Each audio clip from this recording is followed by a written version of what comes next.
নবীর জন্মদিবস পালনের কোনো গুরুত্ব ইসলামে নাই। 12ই রবিউল আউয়াল এটাই হচ্ছে একমাত্র নবীর জন্মদিবস না। যুগে যুগে উম্মতের কাছে কেন আল্লাহ তাআলা নবী রাসূল পাঠিয়েছেন? তাদের জন্মদিবস পালনের জন্য। আল্লাহর দ্বীনের কথা বললে যাদের শরীরে অ্যালার্জি শুরু হয়,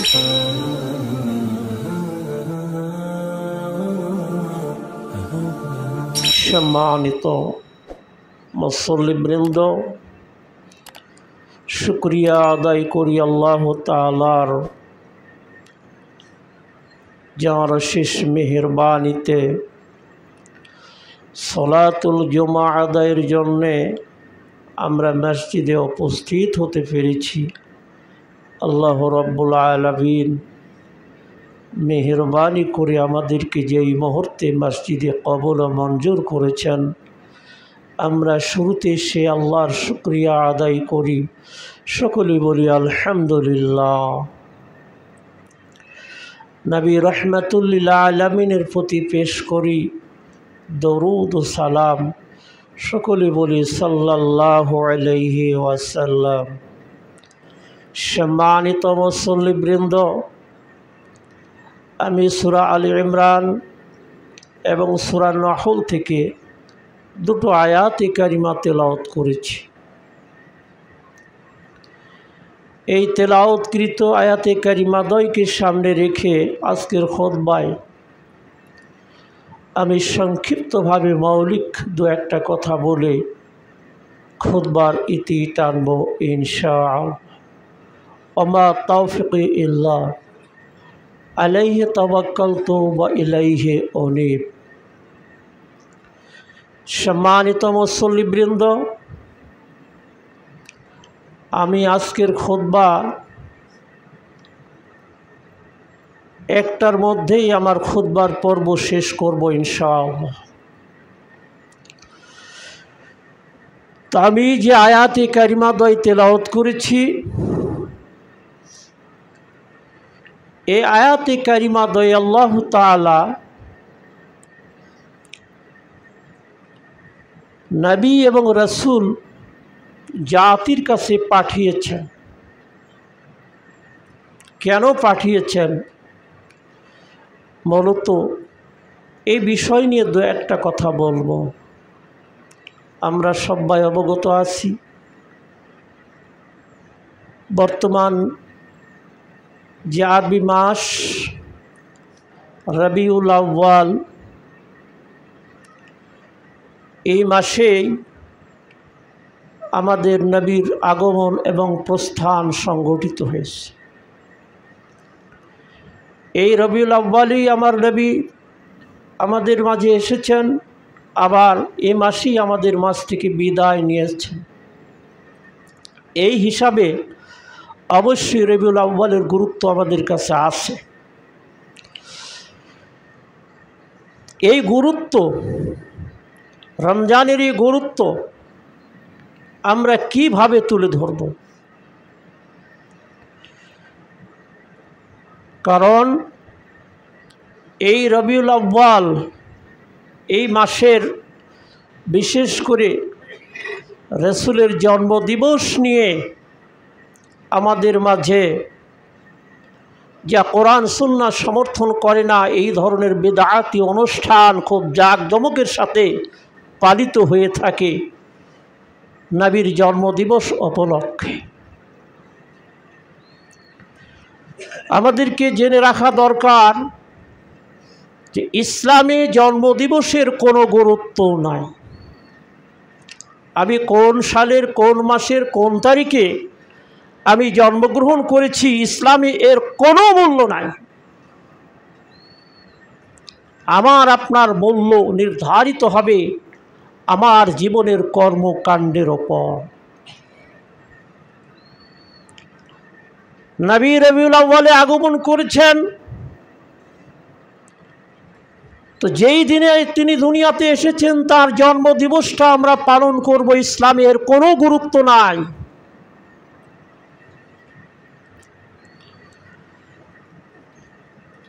আমাদেরকে চিন্তা ভাবনা করতে হবে আল্লাহ রাব্বুল আলামিন যুগে যুগে জাতির কাছে নবী এবং রাসূল পাঠিয়েছেন। আমরা হলাম উম্মাত হিসাবে সর্বশেষ উম্মাত, আর আমরা হলাম সর্বশেষ রাসূল জনাবে মুহাম্মদুর রাসূলুল্লাহ সাল্লাল্লাহু আলাইহি ওয়াসাল্লামের উম্মাত।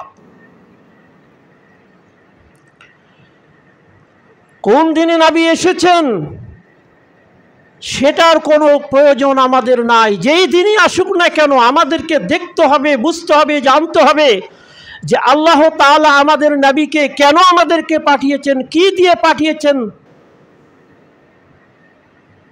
সেগুলো দেখতে হবে। আল্লাহর নবীকে আল্লাহ তাআলা যে জিনিস দিয়ে পাঠিয়েছেন আমরা সেই জিনিসগুলোর কতটুকু মূল্যায়ন করছি বা করছি না সেটাই আমাদের দেখার বিষয়। কারণ আল্লাহর রাসূল খালি হাতে আমাদের কাছে আসেন নাই।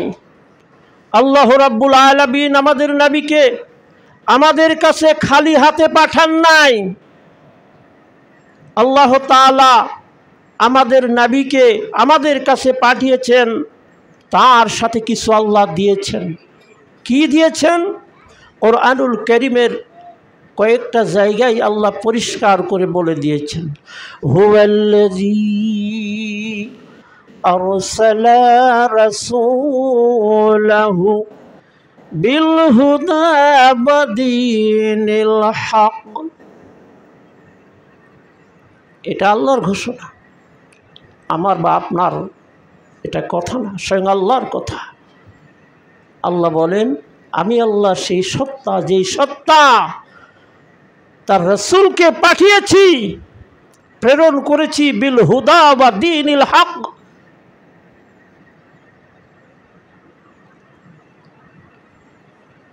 হুদা হেদায়েতনামা দিয়ে আল্লাহ তাআলা আমাদের রাসূলকে আমাদের কাছে পাঠিয়েছেন। আল্লাহর পক্ষ থেকে নবী হেদায়েতনামা সহ এবং ওয়া দীনিল হক। পৃথিবীতে বহু বাতিল দিন আছে, বহু বাতিল মতবাদ আছে, মতাদর্শ আছে। এই পৃথিবীতে বহু বাতিল দিক এবং বিভাগ রয়েছে, পথ এবং মত রয়েছে।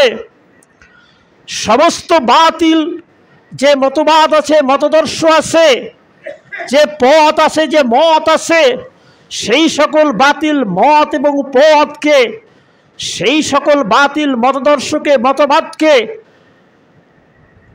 কবর দিয়ে ওই সকল বাতিলের সমাধি রচনা করে বাতিলগুলোকে সমস্ত ডাস্টবিনে নিক্ষেপ করে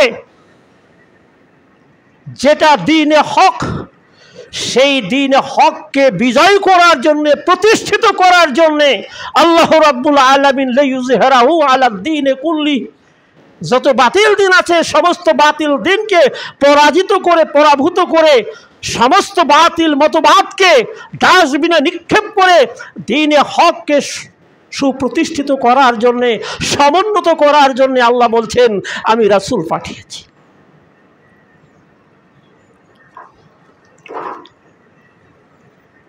তাহলে আল্লাহর নবী আমাদের কাছে যে হেদায়েতনামা নিয়ে এসেছেন, যেই দ্বীনে হককে বিজয়ী করার জন্য আমার নবী আমার কাছে যে দ্বীনে হক নিয়ে এসেছেন, সেই হেদায়েতনামাকে আমরা কতটুকু মূল্যায়ন করছি?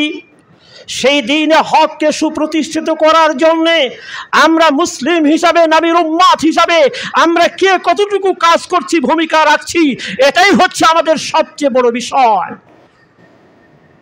কিন্তু বাস্তবে দেখা যাচ্ছে যেই উদ্দেশ্যে আল্লাহ রাব্বুল আলামিন আমাদের নবীকে হেদায়েতনামা এবং দ্বীনে হক দিয়ে আমাদের কাছে পাঠিয়েছেন, উম্মাত হিসাবে আমরা সেই দায়িত্ব পালন না করে বরং আমরা তার জন্মদিবস পালনের মাধ্যমে আমরা কিছু দায়িত্ব পালন করতে চাচ্ছি, অথচ নবীর জন্মদিবস পালনের কোনো গুরুত্ব ইসলামে নাই। আল্লাহ কোথাও বলেনি যে নবীর জন্মদিবস পালন আমাদেরকে করতে হবে। আল্লাহর নবীর জন্মদিবস যদি নবীর জামানাতে হয়ে থাকতো, আল্লাহর নবী যখন জীবিত ছিলেন সেই সময় যদি নবীর জন্মদিবস পালিত হতো তাহলে ইতিহাসের পাতায় ঐতিহাসিকদের মধ্যে নবীর জন্মদিবস নিয়ে মতপার্থক্য থাকতো না। আমরা তো মনে করি, দাবি করি যে নবীর জন্মদিবস হচ্ছে 12ই রবিউল আউয়াল, এটাই হচ্ছে একমাত্র নবীর জন্মদিবস। না, নবীর জন্মদিবস নিয়ে ঐতিহাসিকদের মধ্যে ইতিহাসের পাতায় মতপার্থক্য আছে। কেউ চ্যালেঞ্জ করতে পারবে না যে না, এই বিষয়ে ইতিহাসের পাতায় ঐতিহাসিকদের মধ্যে মতপার্থক্য নাই। তাহলে আল্লাহর নবীর জামানায় যদি আল্লাহর জন্মদিবস যদি শুধু 12 রবিউল পালিত হয়ে থাকতো, কিংবা খোলাফায়ে রাশেদা তারা যদি আল্লাহর নবীর জন্মদিবস পালন করে থাকতেন, তাহলে ইতিহাসের পাতায় তার জন্মদিবস নিয়ে কখনো মতপার্থক্য ঐতিহাসিকদের মধ্যে থাকার কথা ছিল না, থাকতো না। যেহেতু ইতিহাসের পাতায় ঐতিহাসিকদের মধ্যে নবীর জন্মদিবস নিয়ে মতপার্থক্য রয়েছে, এখান থেকে সুস্পষ্ট যে আল্লাহর নবীর জামানায়, খোলাফায়ে রাশেদাদের জামানায়, আল্লাহর নবীর সাহাবীদের জামানায় আল্লাহর নবীর জন্মদিবস পালিত হয়নি। এটা হচ্ছে সম্পূর্ণ বিদআত। আজকে আমরা সেই বিদআত নিয়ে খুব মাতামাতি।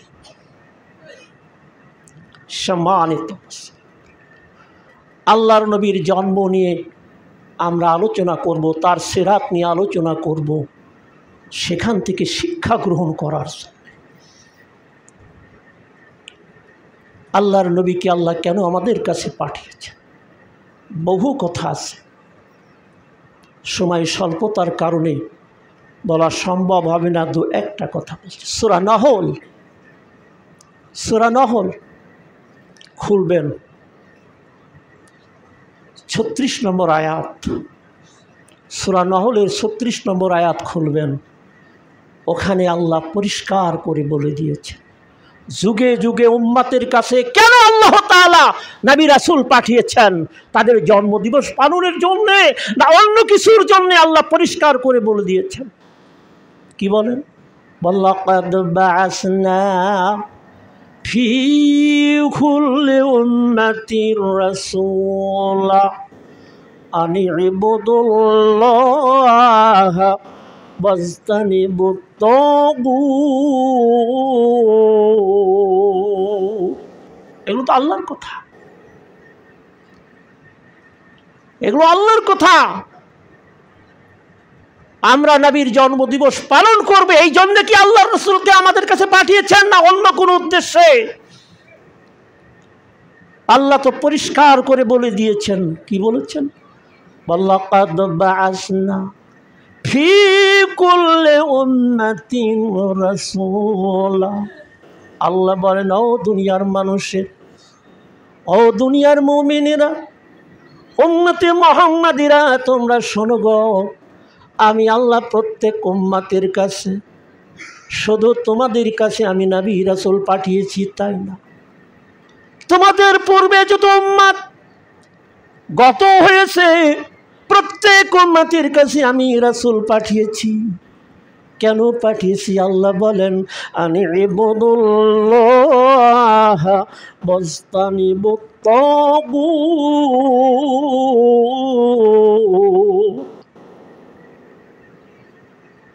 তোমরা যেন একমাত্র আল্লাহর গোলামি করতে পারো, পাহাড় পর্বতের গোলামি ছেড়ে দিয়ে, সাগর মরুভূমির গোলামি ছেড়ে দিয়ে, চন্দ্র সূর্য গ্রহ নক্ষত্রের গোলামি ছেড়ে দিয়ে, মাছের কচ্ছপের গোলামি ছেড়ে দিয়ে, তোমরা মূর্তির গোলামি ছেড়ে দিয়ে, তোমরা মরা মানুষ জিন্দা মানুষের গোলামি ছেড়ে দিয়ে, মাজারের কবরের গোলামি ছেড়ে দিয়ে তোমরা যেন একমাত্র আমি আল্লাহর গোলামি তোমরা করতে পারো, আমি সেই জন্য প্রত্যেক যুগে যুগে নবী এবং রাসূল উম্মতের কাছে পাঠিয়েছি। ওয়াজতানিবুত তাগুত। আর কি? তাগুত আল্লাহ বিরোধী যে গোষ্ঠী, আল্লাহ বিরোধী যে শক্তি, সেই শক্তি নিজে আল্লাহকে মানে না, অন্যকে মানতে দেয় না। যেই শক্তি নিজে আল্লাহর কথা শোনে না, অন্যকে শুনতে দেয় না। যেই শক্তি নিজে আল্লাহর পথে চলে না, অন্যকে চলতে দেয় না। যে আল্লাহ নির্দেশনা মানি না, অন্যকে মানতে দেয় না, যে নিজে আল্লাহর বিরোধিতা করে অন্যকে বিরোধিতা করায়, এই আল্লাহ বিরোধী যে তগুদ শক্তি, এই শক্তি থেকে যেন মানুষ তোমরা নিজেদেরকে বাঁচাতে পারো, আত্মরক্ষা করতে পারো। আমি আল্লাহ সেই জন্যেই প্রত্যেক জাতির কাছে আমি নবী রাসূল পাঠিয়েছি।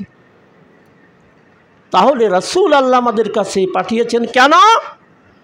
আমরা সমস্ত কিছুর গোলামি ত্যাগ করে একমাত্র যেন আমরা আল্লাহর গোলামি করতে পারি, সেই জন্যই আল্লাহ আমাদের কাছে রাসূল পাঠিয়েছেন। আর আল্লাহ বিরোধী আরেকটা শক্তি আছে, যেই শক্তি আল্লাহর জমিনে আল্লাহর দিন চাই না, যেই শক্তি আল্লাহর কালিমা আল্লাহর জমিনে প্রতিষ্ঠিত হোক এটা চাই না, এই শক্তি আমাদের সমাজে আছে, আমাদের দেশে আছে, আমাদের মাঝে আছে।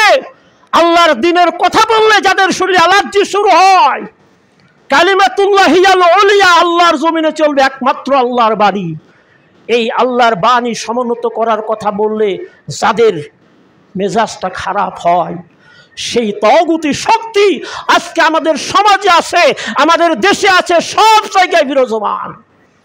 এই শক্তির হাত থেকে আমরা যেন উম্মতে মুহাম্মাদি আত্মরক্ষা করতে পারি, সেই জন্যেই রাসূল সাল্লাল্লাহু আলাইহি সাল্লামকে আমাদের কাছে আল্লাহ পাঠিয়েছেন। সেই দিকে আমাদের চিন্তা নাই, সে নিয়ে আমরা চিন্তা ভাবনা করি না। আমরা রাসূলের জন্মদিবস পালন নিয়ে আজকে ব্যস্ত হয়ে পড়েছি। যারা নবীর জন্মদিবস নিয়ে এত মাখামাখি করছে, যারা নবীর জন্মদিবস নিয়ে যারা জাঁকজমকের সাথে পালন করছে, একটু খেয়াল করে দেখবেন এই ভণ্ডরা আল্লাহর জমিনে আল্লাহর দিন চাই না, আল্লাহর কালিমা একবার রান্নাঘর থেকে দেশের সর্বোচ্চ পর্যায় পর্যন্ত আল্লাহর কালিমা সুপ্রতিষ্ঠিত হোক, ওই সকল ভণ্ডরা চায় না। সবাই দেখবেন ওই মাজার পূজারী, ওই কবর পূজারী, ওই বাউল ফকির, এরাই এইগুলো বেশি আল্লাহর নবীর এই জন্মদিবস কি করে থাকে, পালন করে থাকে। যারা আল্লাহর জমিনে আল্লাহর দিন যারা চায়, আল্লাহর কালিমা যারা চায়, তারা নবীর সিরাত নিয়ে আলোচনা করে, নবীর বিভিন্ন জীবনী নিয়ে আলোচনা করে, সেখান থেকে কিছু শিক্ষা গ্রহণ করার জন্য। কিন্তু ওরা ওই আল্লাহর নবীর জন্ম দিবসের নামে ওরা বিদাতি অনুষ্ঠান করে না। ওই সকল মাজার এবং ওই সকল ফকিরেরা, বাউলেরা, এই ভণ্ডরা কিন্তু বেশি, এই বাতিলপন্থীরা এগুলো বেশি করে থাকে আমাদের দেশে, আমরা দেখছি। অথচ বহু কথা কোরআনে আল্লাহ মর্মে বলেছেন, কেন রাসূল পাঠিয়েছেন, বহু কথা আছে। সম্মানিত মুসল্লিবৃন্দ, আল্লাহর নবীকে আল্লাহ আমাদের কাছে পাঠিয়েছেন তার জন্মদিবস পালন করার জন্য না। নবীর জন্মদিবস পালনের মধ্যে আমাদের কোনো কল্যাণ নাই, বরং যদি আমরা এই বেদাতি অনুষ্ঠান করি, কাল কিয়ামতের কোটে আল্লাহর আদালতে বেদাতির আসামিতে আমাদেরকে দাঁড়াতে হবে, কাঠগড়ায় দাঁড়িয়ে বেদাতি হিসাবে জাহান্নামে যেতে হবে। আমরা নবীর জীবন নিয়ে আলোচনা করব, সেখান থেকে শিক্ষা নেওয়ার জন্য।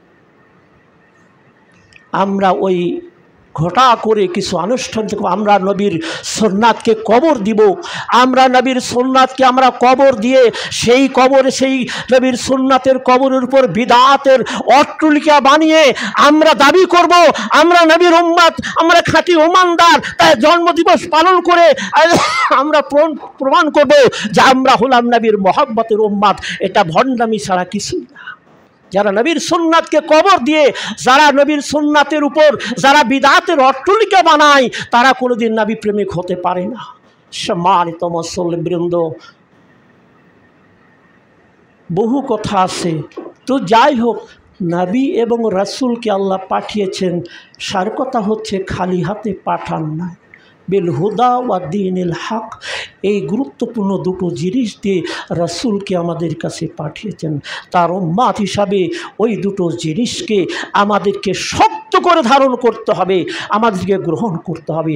তাহলেই প্রমাণ হবে আমরা সত্যিকারের নবী প্রেমিক। আল্লাহ রাব্বুল আলামিন আমাদের তৌফিক দেন, আমরা যেন জীবনের দুনিয়ার সকল ক্ষেত্রে, আমাদের জীবনের সকল ক্ষেত্রে আমরা যেন নিরঙ্কুশভাবে, আমরা যেন নিঃশর্তভাবে যেই হুদা দিয়ে আল্লাহ রসুলকে আল্লাহ পাঠিয়েছেন সেই হুদাকে আমরা জীবনে গ্রহণ করে জীবনে বাস্তবায়ন করতে পারি। যেই দ্বীনে হক আল্লাহ তাআলা বাতিলদের উপর বিজয় করার জন্য পাঠিয়েছেন, সেই দ্বীনে হককে যেন আমরা বাতিলকে কবর দিয়ে যেন সেই দ্বীনে হককে যেন আমরা তার রসুলের উম্মাত হিসাবে, উম্মাতি মুহাম্মাদি হিসাবে আল্লাহর দ্বীনকে যেন আমরা সুপ্রতিষ্ঠিত করতে পারি। এই তৌফিক আল্লাহ রাব্বুল আলামিন আমাদের সবাইকে দান করুন, বলি আল্লাহুম্মা আমিন।